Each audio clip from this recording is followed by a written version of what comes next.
Hey, how's it going, everyone? My name is Derek Afasi. I'm the owner of Afasi Financial Group and RetireSharp.com. Today's topic, I want to go in depth. How much do I need to retire at age 62?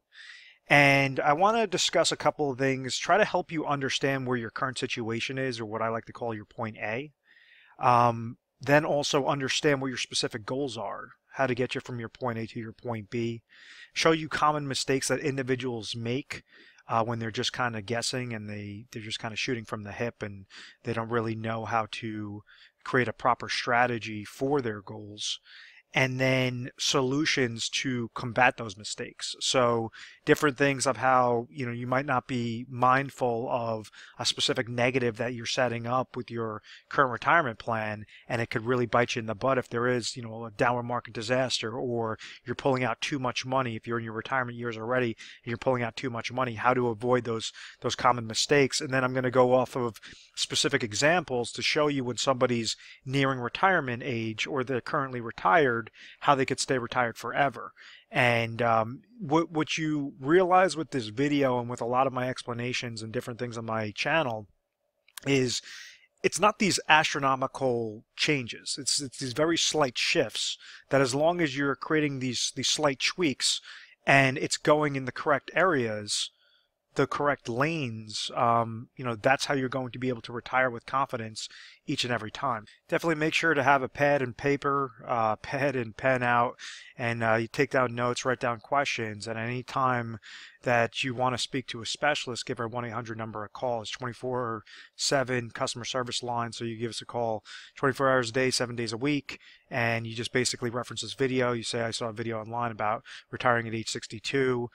There was a couple of topics that Derek was speaking about that I think might pertain to my situation, and the assistants will make sure that the correct specialist will give you a call and help you figure out what your situation is and how to accomplish that most success. So as I clear up the screen, I want to make sure that I'm educating you off of common things that you might have experienced with your current plans, and what was essentially the shift that took place for retirement plans in the past. What are you now susceptible to, and what are some different question marks, and how to basically close up a lot of those gaps.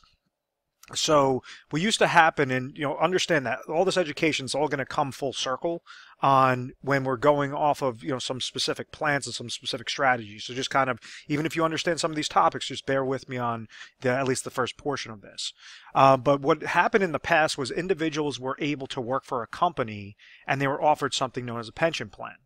So I use the example many times of my grandfather. My grandfather was the elevator mechanic for the city of New York, and he was working for the city. The city was essentially his main employer, and they said, okay, as long as you're giving X amount of years of service, what we're going to do is define what a benefit is for your retirement.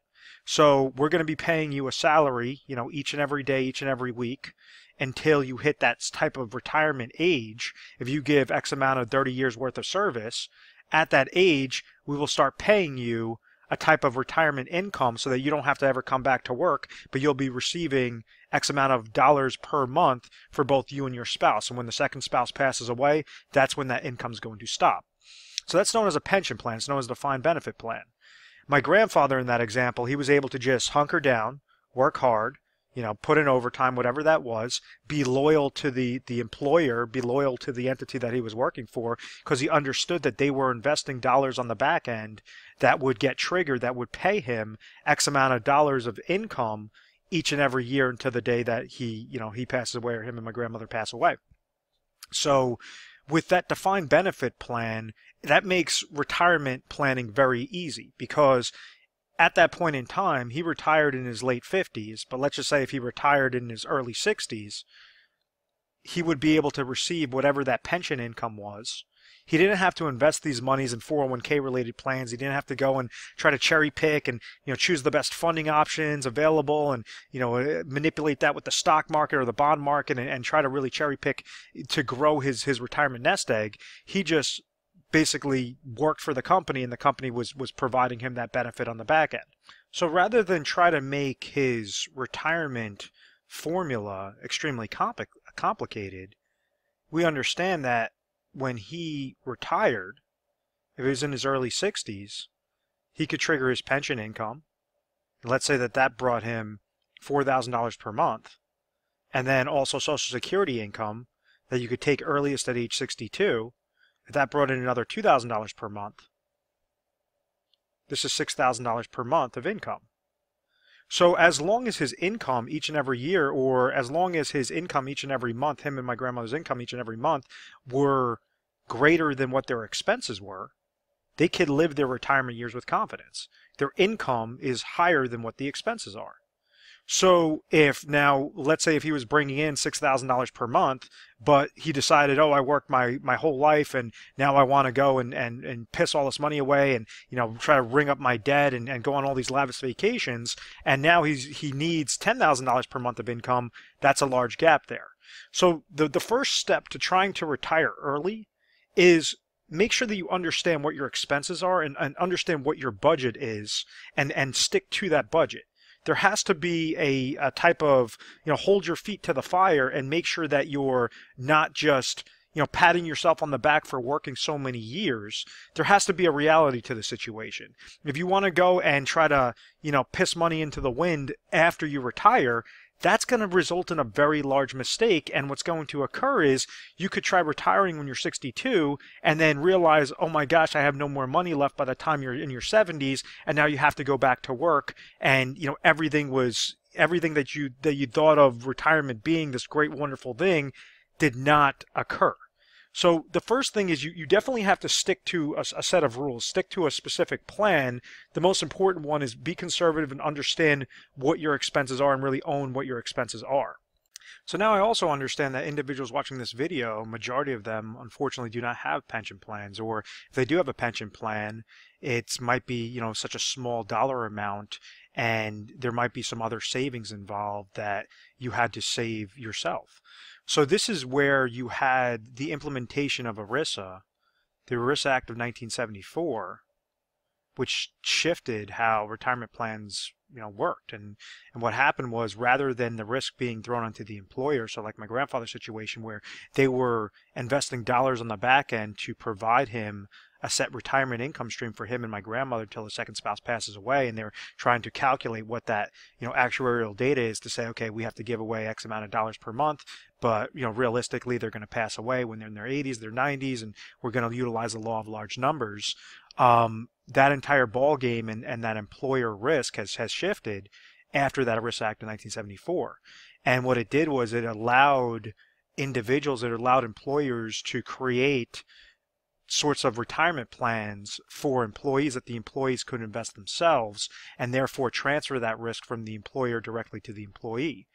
Hence the implementation of the 401k plan. So if you've ever heard these retirement terms, a pension plan could also be known as a defined benefit plan off of a 401k plan or other type of qualified plan like a 403b, a thrift savings plan, 457 plan are known as defined contribution plans.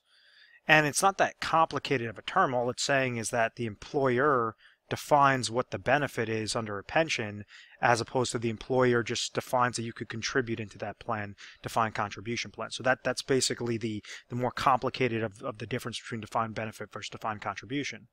Now, with 401k plans, the way on how these work, and actually let me clear this off, how a 401k account grows, I want you to think of that like a bucket. As you have an individual that's working for an employer, the employer is obviously paying this individual a type of salary or income, and now they're saying, okay, when you start working for us, we're going to give you your employee benefits package, or it's going to have your, you know, your health insurance, life insurance, different ancillary products, and then also you could add dollars into a 401k each paycheck or every pay period or each month or at the end of the year, whatever that case might be. So as this person's getting paid, let's say this individual's making $100,000 in a given year, and they decide to put away 10% of their salary into their 401k plan, that shows that the contributions being placed into that 401k plan are going to be, you know, $10,000 for that year. It's basically a percentage off of whatever the salary is, and then that's what's going to add in the contributions. 401k plans, in order to further incentivize somebody to add dollars in there, the employer saying, hey, we're not just completely screwing you over and not giving you a pension plan. What we're going to do is try to still retain good employees here, or at least provide you an incentive to invest into this plan and to try to stay with our company. So we're going to give you something known as a match. So this is where you might see like a 3% match off of your money. So if somebody's making $100,000 and they put 10% of their salary in there, that's $10,000. They're going to also receive $3,000 of a match. If they put $3,000 in there, then they're also going to be receiving $3,000 of a match. If they put $1,000, which is only 1%, they're only going to receive $1,000 of a match. So it's usually up to that specific percentage, and then sometimes you have different variations of that. But the point I'm trying to make is this 401k bucket, or these qualified employer-sponsored retirement plans, they grow by the contributions and the rate of return that's associated with that type of 401k bucket. So the rate of return, these are determined by the different funding options available. So rather than having the employer invest those monies for you on the back end and decide how much income you're going to be receiving by X amount of years of service, they're saying, nope, we're washing our hands of this. We're going to tell you, okay, you have about 10 to 20 funding options to choose from, but it's all on you. You know, we might give you some different educational pieces, or might assign a financial advisor that you could ask questions with, but ultimately it's whichever options you choose. Think of them as eggs in your basket. That's what's going to determine what your rate of return side is. So when you had the implementation of ERISA in 1974 and then the implementation of 401k related plans in 1978, well, now you had this large shift from defined benefit plans to defined contribution plans. And what did it do to the stock market? What did it do to growth rates when individuals were contributing to their 401k? And now what you're doing is you're releasing a fire hose. This whole baby boomer generation is now adding more and more and more dollars into the market. So now we saw this extreme growth on a rate of return side on these 401ks and these types of qualified related retirement accounts, or investment related plans. So as an example, this is a chart of the Dow Jones Industrial Average from its inception, and it's showing you that yes, during certain time frames, the market went up, the market went up, the market went up, the market went up. It was more gradual, and then all of a sudden, what happened from 1980 through 1999? You had over a 1,270% gain into the market. So it's like that fire hose that's being released into the market, and therefore it's inflating the rates of return from all those individuals that are placing more and more dollars into their employer-sponsored retirement plans as a defined contribution retirement-related accounts. Now, what occurred from 2000 going forward was obviously we had the tech bubble bursting, we had the Great Recession, and most importantly, we now had individuals that were pulling monies out of the market to live off of for retirement income. So the purpose of showing you that chart was now you have the pressure of baby boomers that are needing to retire, so they need to liquidate their positions out of the market. You don't have enough of the Generation Y and the millennials that are saving their monies to basically offset that switch. So this is why we're seeing, constant market volatility. And it's not so much like, obviously the market's been doing really well for the past year or year and a half or so. The point that I'm trying to make is that you can't just set it and forget it anymore. You now have to have a strategy. Because if you're going and you're trying to accumulate your dollars, like when somebody's planning for retirement, when they're nearing age 62 for retirement, they're in something known as an accumulation stage. So what they're trying to do is efficiently, from their point A to point B to that retirement age or to their retirement years, they want to efficiently accumulate these dollars. In order to efficiently accumulate those dollars, they have to make sure to eliminate as many holes out of this bucket as possible and eliminate when this rate of return side comes back negative, like a 2001, like a 2008. And case in point is in 2008, you had average portfolios lost anywhere between minus 30% to minus 60%. So if somebody walked into the year with $1 million and they said, okay, great, I'm going to retire, I'm going to pull out 50 grand out of my 401k related bucket or qualified retirement related bucket, they pull out that sort of money, then they get drilled with a 40% drop or a $400,000 loss. And then on top of it, they were paying, 1% in mutual fund related fees, 1% in advisor fees, or we'll call it 10 grand, all these different micro shifts that are further negating how much growth is actually occurring in that bucket. So this person would have walked into the year with $1 million in this hypothetical example and would have walked out of the year with minus $470,000. Their new account value would be $630,000. They pulled out 50 grand and their new account value for that next year is $630,000. That's a lifestyle change. That's something that you want to eliminate at all costs, something as drastic as that. And I'm not trying to go and just say, okay, this is something that will never happen. These are things that have happened. These are things that I've seen it with many individuals that have called me up after the fact regarding their retirement accounts and regarding just kind of setting in, forgetting, and hoping that they were with an advisor that knew what they were doing. And, it's just very unfortunate with a lot of those cases. So what I just explained in that segment was reverse dollar cost averaging. I'm saying that it's basically the power of compound interest that could negate retirement accounts, and it's basically due by compound interest of negatives. So when you have, if you're investing your monies, your 401k related accounts or different retirement related accounts, let's say you're investing in mutual funds and different really expensive related accounts or investments, those are fees that are involved with there. You might be leveraging a financial advisor, those are additional fees. So think of them as little holes in your bucket. If you get hit with a downward market loss, that's a further negative. That's a further hole or larger slice of that bucket. And when you start pulling out income, that's a further negative. That's another hole that's coming out of it. And let's say that you now have to combat inflation because your cost of goods and services might be increasing to purchasing power risk throughout your retirement years. So you want to make sure that you at least have a plan set up for inflation, because if you have to pull out more money, that's going to be further holes out of this bucket. So what we're seeing is the power of compound interest, rather than work towards that account and work favorable towards that account, it's actually starting to negate and making individuals outlive their retirement savings very easily.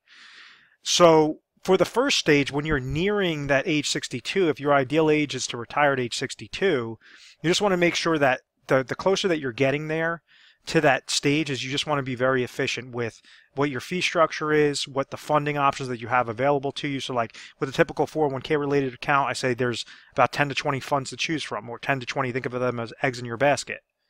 So if you're controlling, basically the dollar amount that you're able to control into a 401k plan is your contribution side. This rate of return side, this is where you have the investments, and you just want to make sure that you want to have proper asset allocation, meaning it's always good to participate in the stock market, but what happens with the stock market? The stock market could go up, stock market could go sideways, and the stock market could go down. Proper asset allocation means that as the market's going up, how could you receive a gain into your account? As the market goes sideways, how could you receive a gain into your account? As the market goes down, how can you receive a gain into your account? So something that might not be correlated, or you have a combination of different things that are not correlated to each other, so you could have more of that safety and eliminate those large drawdowns, those large downward market losses that are further compounding that reverse dollar cost averaging effect. And what I mean by that is different asset classes. So, one asset class might be stocks, and then you could break that up into like domestic stocks or international stocks. Then another non-correlated or negative correlation might be a bonds. Then you might have commodities, and break that down into, gold.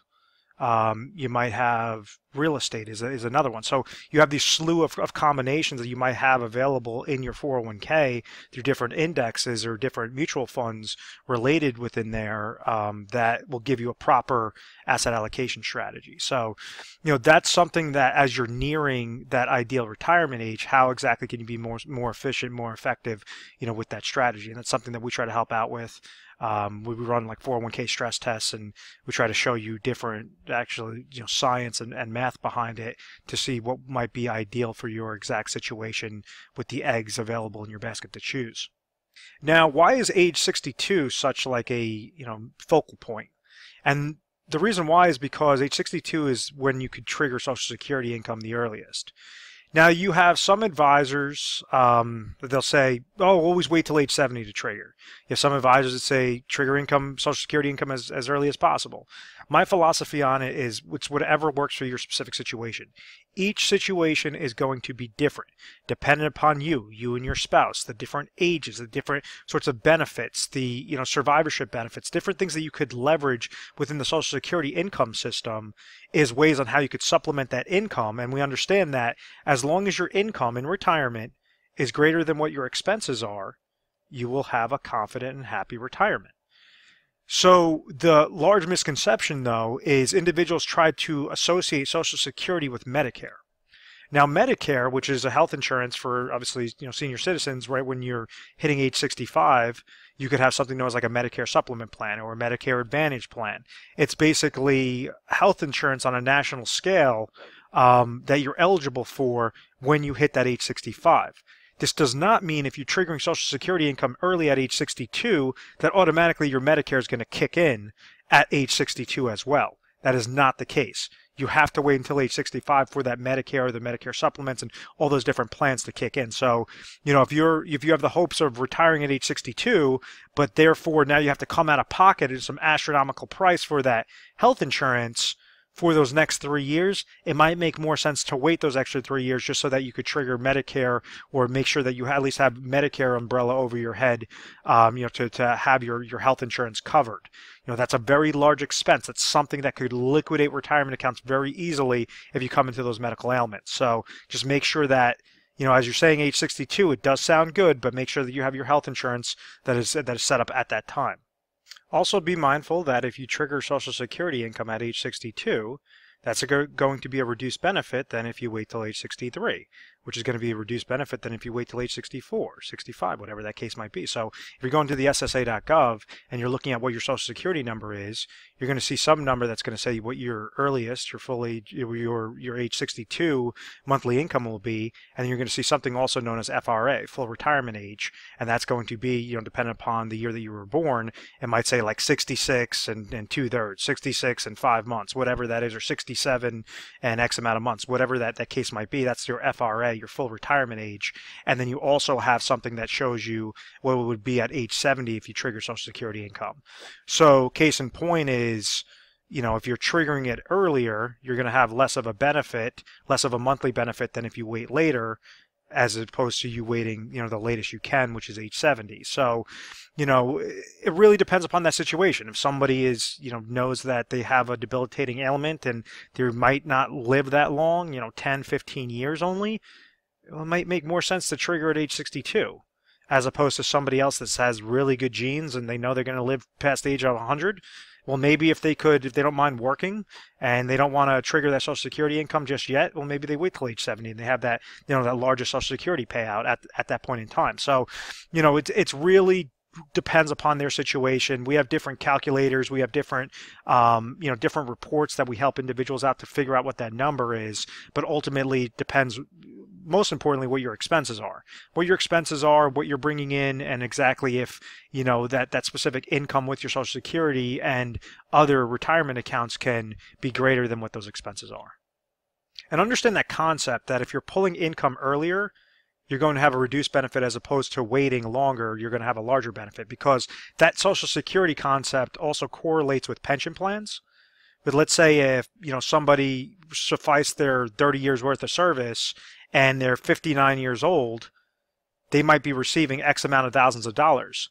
But if, let's say, they've sufficed those years of service, but then they're not triggering their pension until they're 62 years old, that might be a higher dollar amount. So they're going to incentivize you to wait longer to therefore start paying you out that sort of income. So that's how some pension work. That's also the main concept of how an annuity works as well. This is when you have like a deferred annuity. You're going to, let's say if somebody's 60 years old and they're looking to trigger income from that deferred annuity at age 65, maybe they might receive 50 grand of income, as opposed to if they wait till age 67, they might be able to receive $56,000 of income. It's that same sort of concept. The earlier that they're triggering it, the less dollar amount that they're going to be receiving, because they're calculating the risk of saying, okay, well those are that many more years that this person is going to be able to receive of income. So the less years, meaning that if they have this mathematical date of death stamped on their forehead of age 90, well then, this is the difference of 25 years that the insurance company has to, pay out, or statistically from the Social Security Administration has to be paying out until that actuarial data showing how long that individual is probably going to be living to.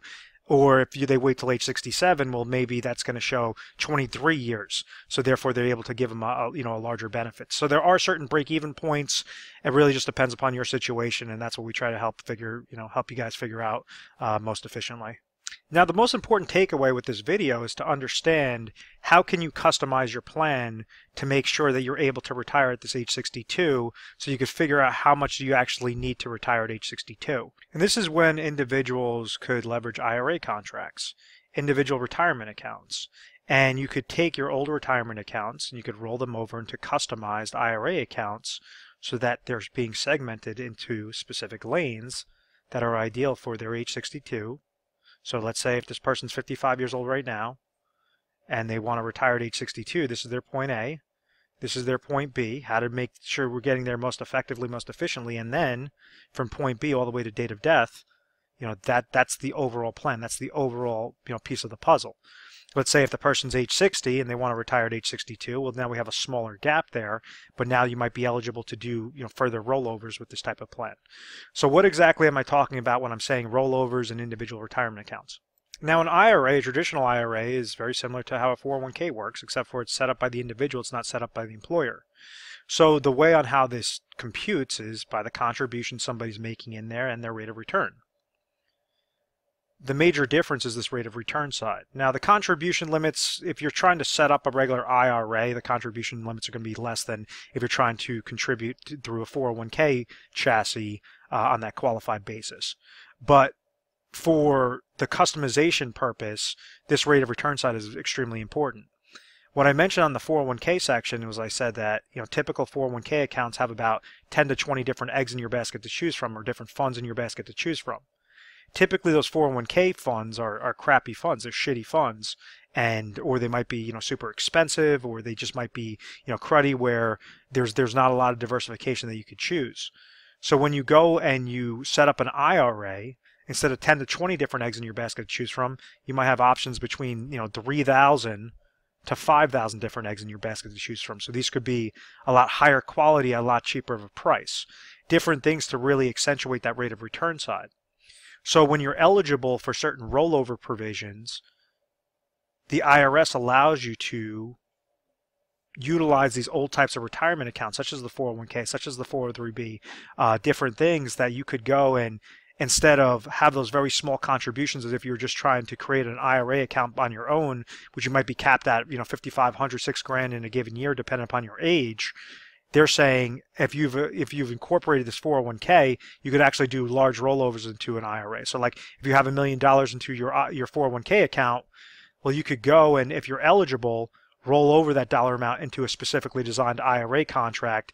And now we understand that contribution side, that's what that rollover consisted of with the bucket. But now your rate of return could give you a whole slew of different options available that could be more, that you could cherry pick a lot better for your exact situation. Meaning like if you're trying to grow your account, how do you have a better asset allocation strategy? If you're trying to trigger income, well, how could you have something that would provide you a type of income rider, like utilizing an IRA annuity contract? Or let's say you need something with emergency funds, something that you could have in a regular IRA money market account that you could access at any point in time. Something that just builds up and has different pieces of your puzzle and specifies it in specific lanes. This is the power that you could do with these IRAs or with these rollovers or IRA to IRA transfers to make sure that everything is ideal for your retirement age 62 or age 62 until date of death. And this is where it goes off of the terms of what every individual needs to figure out before they're retired or currently retired and how to stay retired forever. Breaks down into three main components. I've briefly discussed the first component, which is income sources. The other two components are emergency funds and then inflationary protection. If you could figure out these three things and have these three things covered, you will always retire with confidence. And what I mean by that is, let's say if we take an example of an individual that was working for a company, they might have a very small pension plan.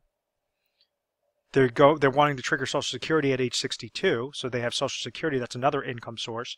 And then they also have an old 401k account sitting at an old employer of $200,000. Let's say this person is currently age 60 right now, and they're contributing to their current employer 401k related account. And let's say that's valued at about $500,000. So they want to be, trying to max out those contributions, or they're trying to contribute that, most efficiently, most effectively. But once again, their ideal retirement date is age 62. So first off, we want to know, okay, we have these little buckets that are sitting there. This is an old 401k. This is a current 401k. this person's age 60, which allows them, this might be an age service withdrawal that they could basically take their current 401k account and roll that over into an IRA account because they've sufficed age 59 and a half or age 60. That might be one thing that makes them eligible. Because let's say if they're not eligible at age 60, they have to wait till they sever employment with that employer in order to do the rollover.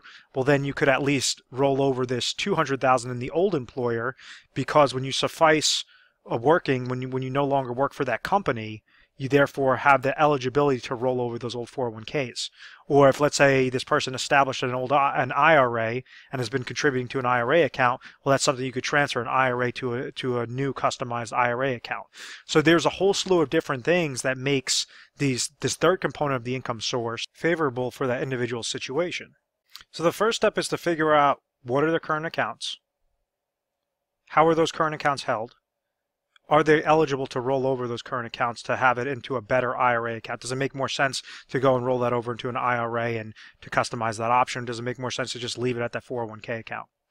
So we want to figure out what exactly they currently have, and then what exactly is the goal. This person says that they're currently age 60. They have $500,000 sitting with their current employer. They have $200,000 sitting with an old 401k. At age 62, they're going to have pension income stream that they're eligible for, that they're able to receive.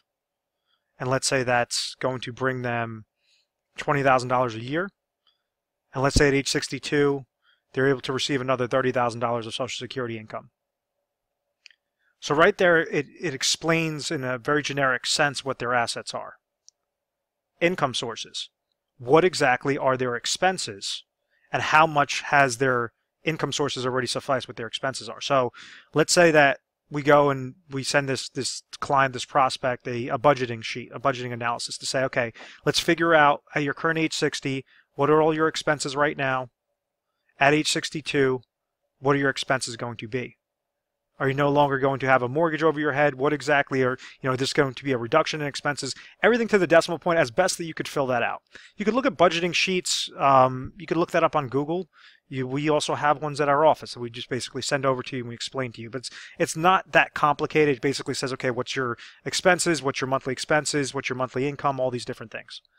So let's say at age 62, we understand that this person is going to need $70,000 from age 62 to the day that they pass away, them and their spouse passes away, going forward. So what it tells us is that they're able, between the pension income and the Social Security income, that's going to bring them 50 grand.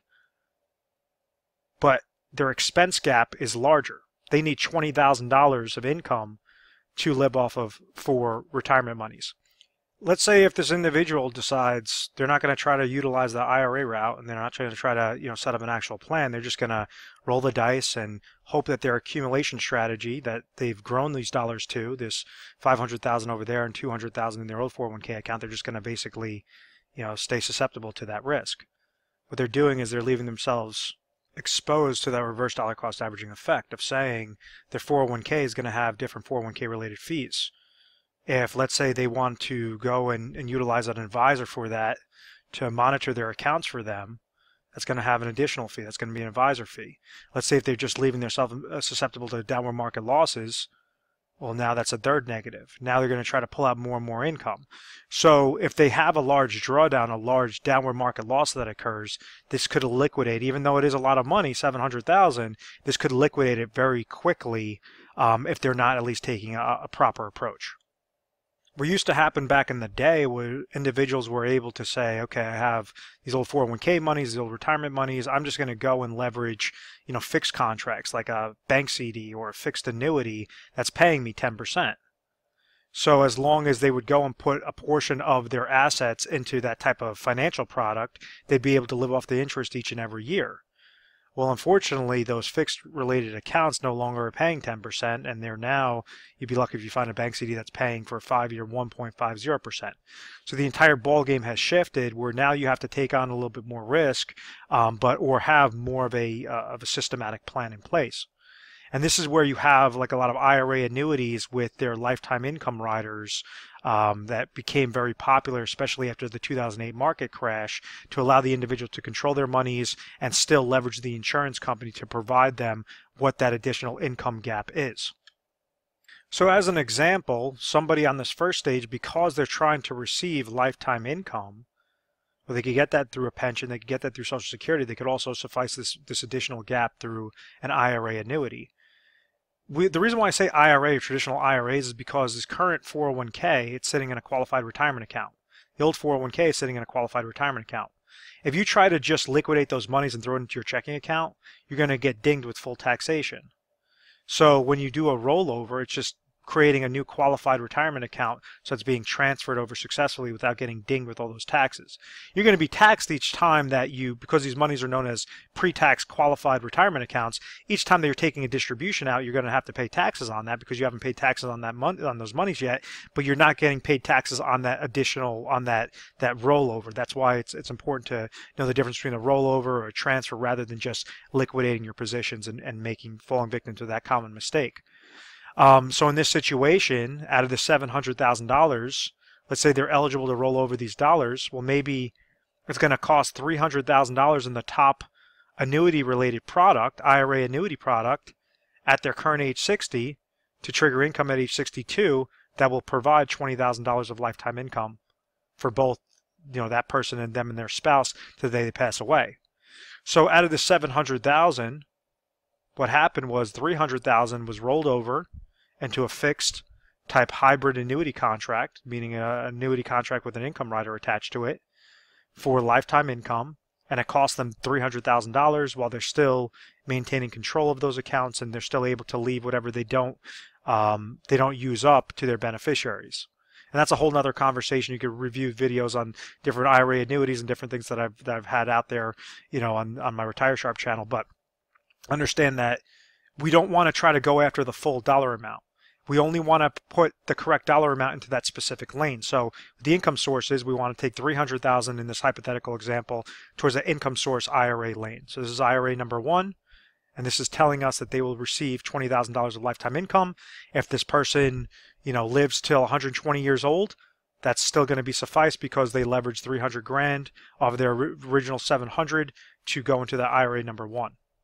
IRA number 2, rule of thumb is that you want to have anywhere between 6 to 12 months of expenses towards some sort of emergency funds, meaning liquid cash. So out of this $400,000 that's remaining, maybe this person wants to take $50,000 and put that into an IRA money market account.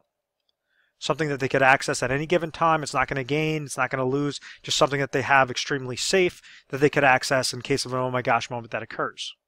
So now that tells us that we have $350,000 more left to invest with. And now this could combat that inflationary need. When I say inflationary need, maybe at age 62 their expenses are $70,000, but maybe at age 67 that expense is going to increase to $75,000. Maybe at age 72 that's going to increase to $82,000. So you're going to have some expenses that are going to be fixed, some expenses that are going to be tied to purchasing power risk and inflationary risk, like the cost of goods and services increasing. So this is how you could grow your account most effectively, most efficiently. You could utilize this through an annuity laddering strategy, or you could set that up with different managed money concepts, proper asset allocation, different things that are a lot cheaper cost, different things like tactical managed money, or passive strategies, things that will just make a lot of sense, that will make more sense than leaving it with your current 401k related accounts. So in that hypothetical example, we took two different, account situations of 500,000 and 200,000, and we might have created, 3 separate IRA accounts or 5 or 6 separate IRA accounts that are now being customized to a specific need. As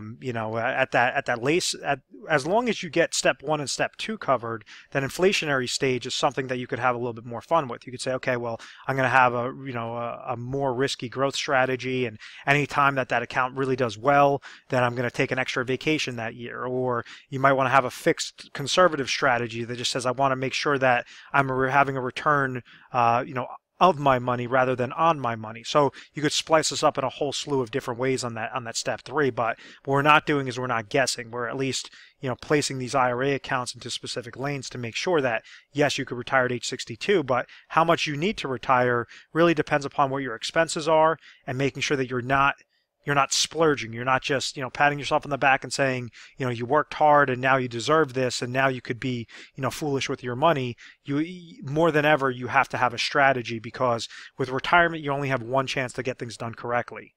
Many times what we see are negatives of somebody, having these $700,000 accounts, and then they'll go and try to just throw that all into specific investments. And even though the reports are coming back that the investments have a 80% chance of basically providing them enough income from now until the date of death, that's still a risk. We only want to see things that have a 100% chance of success. 80% chance is not good enough. And the case in point would be like if you're going on an airplane and your pilot comes on the loudspeaker and says, "Hey, congratulations, there's clear skies, and we have an 80% chance of getting to our destination successfully." You're going to see everybody running for the doors and trying to get off that damn plane. That's the same way you have to take your retirement and your retirement lifestyle, in your own hands. Is you only want to see 100, or what I always recommend is 100% chance of success, to make sure that we're leveraging all components, and it will get you from your point A to point B all the way to date of death successfully, and so that you don't have those worries. So I hope that all that makes sense. Let's say if we're going through those 3 combination of things, and same situation, somebody has $700,000, but their income sources of their pension income are $40,000, and Social Security income at age 62 is going to be $30,000, and they have $70,000 of income, but they only have $40,000 of expenses. Well, you definitely do not need to leverage an income annuity as your first step, as your IRA. You could automatically go to step 2 and say, okay, well, 50 grand could now be my IRA number 1, and it's just going to be in a money market account. And then now step 3 could be more spliced up into several IRA accounts that have more of that risk. Or you might be able to just leave it into that 401k related account and not even have to stress about, pulling those monies out, or having a concrete strategy. So, obviously that's a good situation, but all because I'm mentioning the words annuity, or I'm mentioning the words, manage money and all, doesn't mean you have to go into that lane. Each situation is going to be different. It's just making sure that you're understanding the basics of it, and these small shifts could have a very large impact towards, successful, sort of successful, confident retirement. So in closing, I hope you found value in this video. Please feel free to subscribe to our YouTube channel, Retire Sharp, so you can have access to the most updated videos. At any point in time that you found something interesting, feel free to give our 1-800 number a call. It's 1-800-566-1002. We're available 24 hours a day, 7 days a week. A more efficient way on how you could schedule an appointment with us would be to go to our website. It's going to be in the little URL attached at the description of this video, is retiresharp.com, or you could type in afassifinancial.com. It's all going to bring you to the same place. And you're going to see a little icon that pops up on the bottom right-hand side. It says schedule an appointment or book your strategy session. So now you could specify it a little bit better and say, hey, I really want to make sure that, based upon your schedule, based upon your calendar, you'd say, I'm really interested in retiring at age 62. Please make sure that the correct specialist gives me a call at that time. And there's many times I'm the one making the phone call, so you could you could ask to speak to me directly, and I'll be sure to help out your exact situation. So once again, I hope you found value in this, and give us a call and we'll try to help you out best way we can. And thank you so much for watching. Take care.